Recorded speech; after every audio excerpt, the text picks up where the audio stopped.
a deep integration with your design team.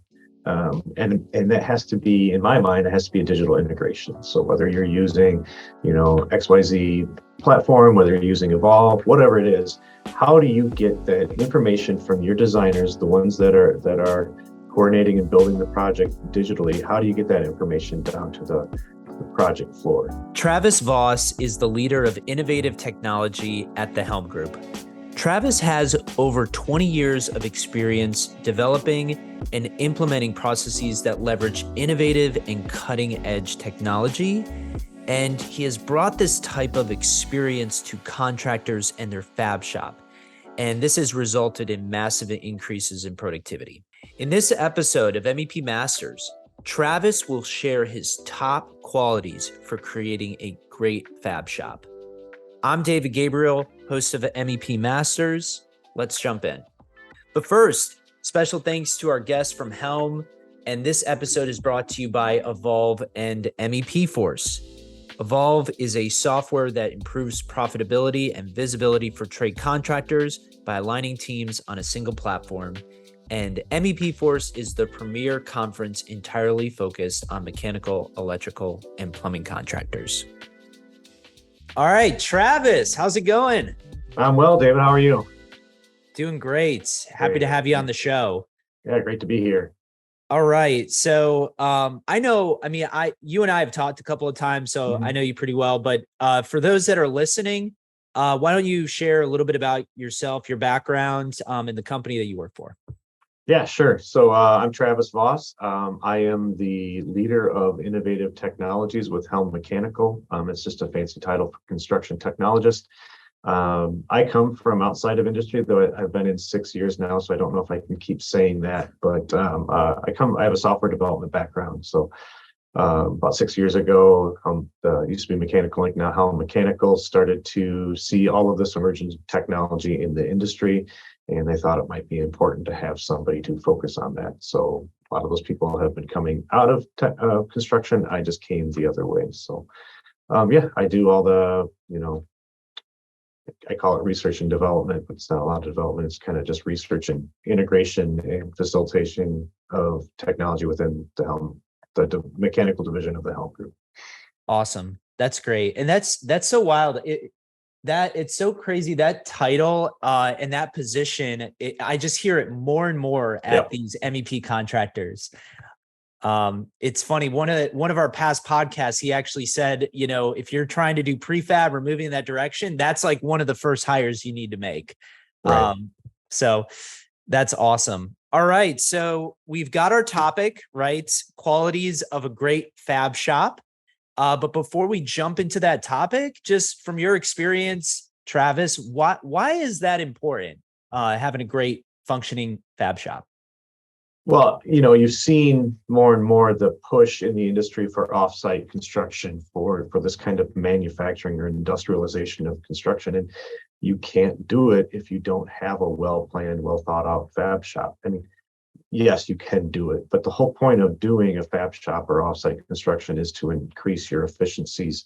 And that requires planning. That requires a lot of thought and putting into, what a great fab shop might look like. Yeah. And just in the world we live in, like why, even just thinking like 5 years down the road, like what are the consequences if somebody doesn't really lean into prefabrication?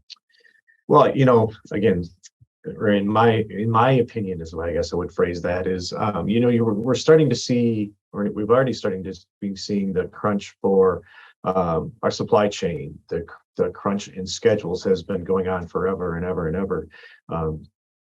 In the shrinking labor pool. I mean, I think those are probably the three biggest worries in a lot of people's mind. So 5 years from now, that I don't see that getting any better. So the more that you can centralize those functions, you can bring that manpower, that labor under a roof and kind of industrialize that and gain your efficiencies there to keep up with those schedules, to be able to stack and plan your work based on the way that your supply chain is operating. I just from where I sit, simply as a technologist, but I don't know how a contractor, in an MEP contractor specifically, is going to keep up with the demands of the construction that we're going to see in the future. Yeah, that's well said. And it's speed, being able to accurately visualize all the work, and then doing jobs ultimately, in a more profitable sense. Yes. That's wild, because I'm seeing the same thing. It's like there is contractors that I talk with. It's like they have so much work they can't even handle it. Right? They're almost at the point of having to turn away work, right? Because they're being squeezed. So it's almost like this is, focusing on your fabrication operation is critical. So it is. Yeah. We've seen that. We've seen the same thing. And we have had recently, just because of the volume of work, we've had customers where we said, yeah, sorry, we're not even going to try to bid on your job. We couldn't do it if we got it. Wow. And this is interesting because the mechanical, I know mechanical contractors compared to electrical, they've been doing prefab for a while, right? So I guess, like, what's really changed? Because I've seen some shifts over the past 5 to 10, especially with moving to Revit. What changes are you seeing with, you've got a lot of mechanical contractors that are doing prefab and have been doing it for a while, but now people are focusing on it more, right? So what's your experience? Yeah, we've been doing it close to 25 years, and along with that, doing the 3D modeling to support that effort. I would say probably the biggest changes that you're starting to see is it's gone from, but before we even had like a devoted facility, we would still have little fabrication shops on job sites, right? And we still do. We still have them kind of scattered throughout. But I would say early on, what you would see in a shop that would be attached to your office would be kind of just a microcosm or a larger scale of that, just replicating that. But what you're starting to see now is this manufacturing mindset where a lot of contractors, a lot of builders are starting to say, okay, how do we work on making this more efficient instead of just replicating what we've done in the past? Let's really, and these are some of the points we'll probably hit on a little bit, but let's figure out what types of equipment and what types of people and how do we arrange these things so that we get the best throughput for our shop, because it's not just let's stop trying to replicate what we're doing in the field, just doing it in the shop. Like there is more to it. Yeah, that's awesome. And I mean, there's also going to be a great opportunity, I know, not to get ahead of ourselves, but a great opportunity to see how you compare against some of your peers with a fab shop survey. I know you're going to be, teaching that class at MEP for. So we'll talk a little bit more about that later. But let's jump into your experience around what is most important, just as it relates to your experience. We're in the hat of technology expert. You're working at a mechanical contractor, and you're working at Helm, and it's like, all right, we've got 3 things that really can make a difference in creating best-in-class prefab operations. Let's jump into that. What would those be for you and Helm? Yeah, I think that what we look at a lot, and this is something that again we toy with pretty much every time I'm in the shop when we talk to our folks, is flow. That it sounds not too sexy, but I mean the flow through the shop. Where's the material coming in? How does it get routed through the different stations as we do our work on it? What happens to it when it's complete? I mean, and what sort of tracking do we want on that material as it goes through our shop? I mean, that's probably the big one. You can't just bring everything, dump it in the middle of the floor, and then have people pull from it. Although maybe we've never tried it. Maybe that is the most efficient. It doesn't sound like it. So really thinking about how your shop is laid out. In some, for one of our shops, we're landlocked, for lack of a better term, by the buildings around us, the parking structures and whatnot. So a lot of work does have to go into, okay, how do we get this stuff in? Where do we stage it? How do we most efficiently get it from station to station? So I think that's probably the big point right there. Yeah. So it's almost like there's some parts where it's like, you don't have a choice. You have to prefab it because you have no place to put the part in a city, right? Mm-hmm. Like with skyscrapers all around. Yeah, exactly. No, that's awesome. Yeah, I mean that makes a lot of sense with the flow. And I think, just leaning into that a little bit, I think one of the obstacles that you may hear is like, and there, what should I be prefabbing, what to prefab, what not to prefab, because it's almost like you could get to the point of like making every single detail, prefab, but then it's like, well, that doesn't make financial sense. No, So it's just no. like trying to figure out, I think that's why what you're saying, flow is just so important. Yeah, and the flow both in the fab shop, the flow through your processes, the flow when you get to the job site, all those things, you have to orchestrate that with your team as you're determining what to prefab. Because to your point, like at some point it might not make sense, or if you're doing large runs down a corridor, sure you could do 400 straight feet of pipe, but you can't ship it, you can't install it, it's too heavy for a person. It's not going to flow through your shop. So yeah, it's definitely about taking not only the physical flow through your shop, but mentally flowing through your project team, your job site. What's the best way to break up what should be prefabricated and whatnot? Because to your point, we've done, we don't have, I don't, if anybody has a great way to solve this, please reach out and tell me, because we don't really have a great example of, okay, this and this, but not this. It does sort of depend, but we do try to push for as much prefabrication as possible, and have the project teams, push back on what can't be prefabbed and why. Those are important discussions to have.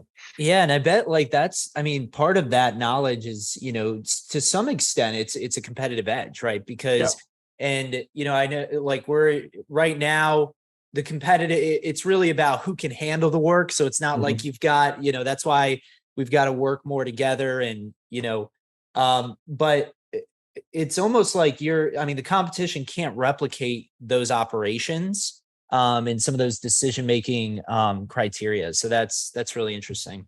Yeah. Awesome. All right. So we've got flow. What would be another critical thing, as it relates to best-in-class fab shop that you've seen in your experience? I would say the second thing would be a deep integration with your design team.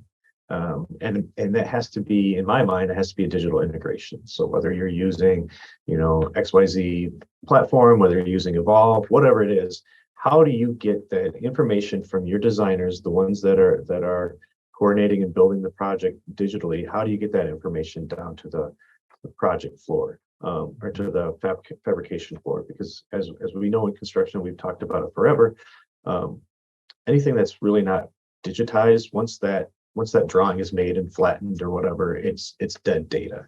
And that causes big problems on the job site. It causes big problems in the fabrication shop. So what methods do you have in place to get that data out of the model and get it actionable in the hands of the people of your fab shop?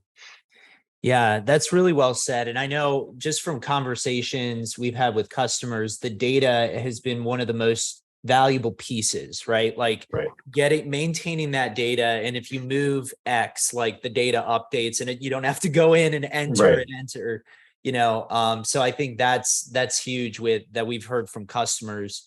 And that makes a lot of sense, because the detailing otherwise, help me if I'm misunderstanding this, but I think it is the accuracy. You don't have as much accuracy in the shop, and then the field ultimately pays the price almost. Exactly. And I mean, if you think about it, if you're off a little bit, in a run somewhere, and you're fabricating to get faster, and you just keep getting off a little bit, then by the time you get to the field, you're off by a lot.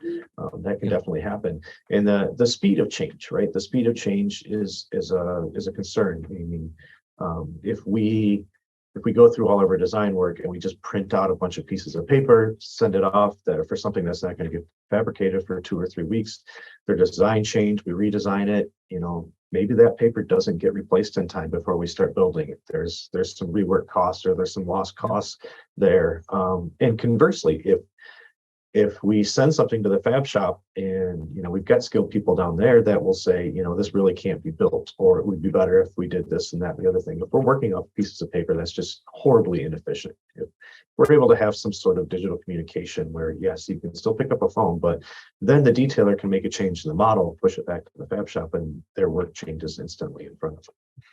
Yeah, I mean, it's almost like, just to take a simple topic, it's almost like you've got like, what is it, like Google Docs, and you're collaborating with a team, like exactly in Google Docs. It's like, I'm like, what do we even do before that? Right. Right. Yeah.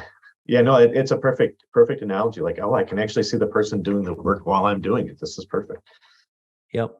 Yeah, and it's wild. It's I read this stat. I forget the exact number, but it was like an insane number of when the building is designed, right, by the architect, and then how many changes happen throughout the it's like, yeah, I forget the number, but it's insane. It's and sometimes it's a totally different building almost, Yeah, I've seen that happen for sure. There's a lot of changes that happen. You have to be nimble now to deal with that, because those changes in design and everything, they happen, but the schedule doesn't change. They still want the product at the same time.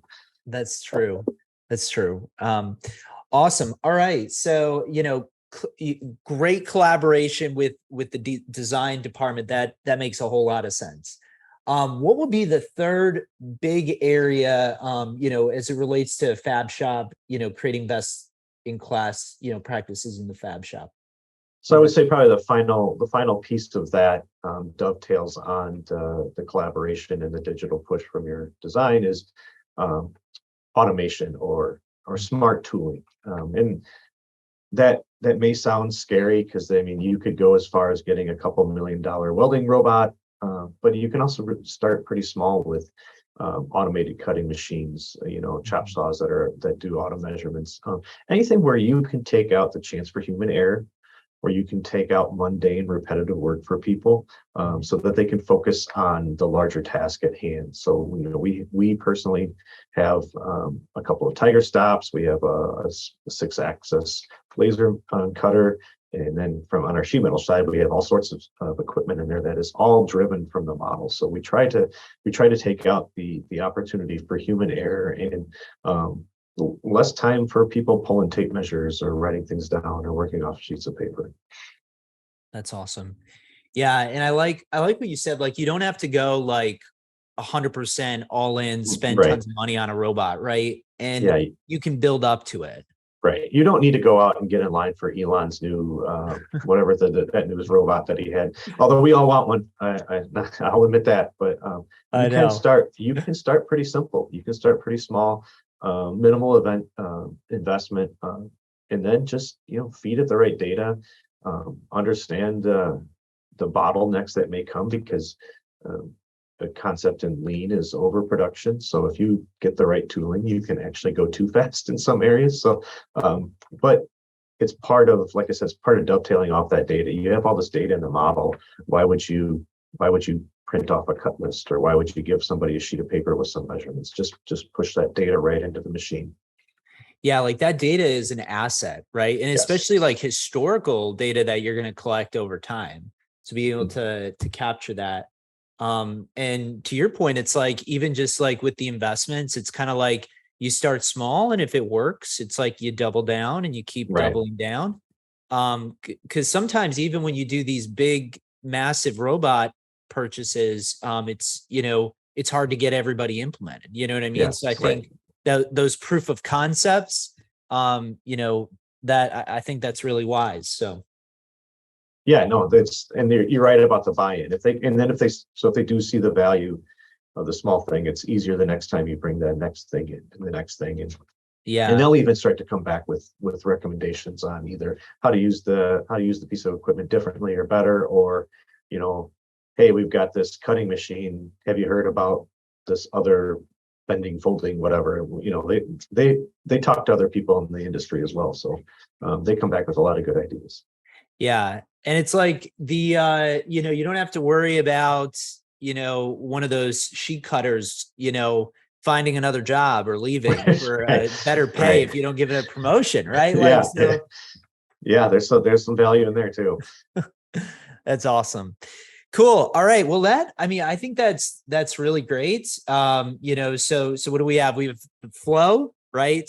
We've got the design model, and then as it relates to automation and leveraging the technology and the what is it? The hardware, right? Yeah, right. The equipment. Yep. Those what I say was probably my three big bullet points, what I would look for and classifying what is a good or a great fab shop.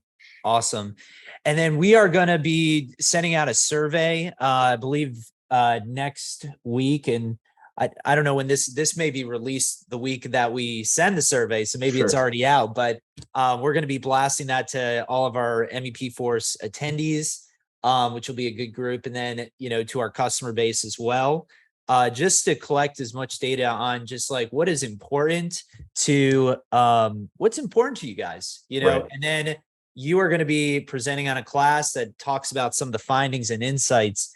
And I'm excited for that one. I've heard a lot of attendees say they're excited as well. So yeah, I'm excited, and kind of one of the cornerstones of the way that I present is I don't want to stand up there for 45 minutes or an hour or whatever and just talk at people. And especially with the survey, let's debate. You've heard my three things. What are your three things? Tell me where I'm stupid. Tell me what you think is important, and then to go over the survey results and kind of see how everybody is where everybody's at, and just have open, honest discussions, because we all are going to get better by sharing and learning. 100%, yeah, and I know that's been a big focus of MEP Force, and it's easy but that's something that we've wanted to protect, make more of the classes interactive, and it's peers having conversations with peers. Awesome. All right. So what would be like the one takeaway? Like, what should somebody do besides go to MEP Force, right? No. Yeah, right. Besides go to MEP Force, I think for me, obviously, attend my session. If you're just starting about thinking about fabrication, which you should have been doing probably a couple of years ago, but whatever. If you're just starting, if you are looking for opportunities to expand, if you're looking for opportunities to improve, specifically around fabrication, modularization, offsite construction, I think the big takeaway is this is a great spot, a great community of your peers to share ideas, to tease out those tips and tricks that will help you along. Awesome. Yeah, we're stronger together. And in this, where the trade contractors are right now, it's like if we don't work together and put our heads together, we all lose. You know what I mean? So we truly gotta work together in order to win. So yep, I wholeheartedly agree. Great stuff, Travis. Thanks for being on the podcast. All right, thanks, David. It was a great time. Thanks. Big thanks to Travis for coming on the podcast. And thank you, listener, for listening to this episode. Any questions or want to join me on the podcast? Email us at marketing@evolvemep.com. And once again, thank you, Travis, and I'll see y'all next time.